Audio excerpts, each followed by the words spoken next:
In this video, I will show you how to connect Google domain to Hostinger. Search in here for the Google domain that you want to use. And then after that, click on this arrow icon. Once you have done that, this will do a domain search for this if it's available, what extension is available for this one.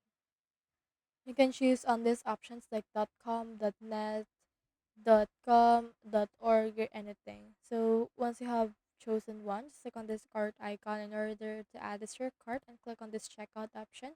And then what you can do is you can just input your payment information in order to check it out. Once you have purchased a domain, head over to Hostinger right here.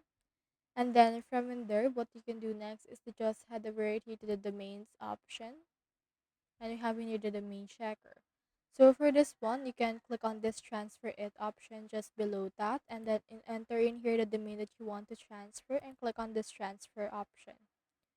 Now in here you can see this, so just head over and transfer that using the on-screen instruction.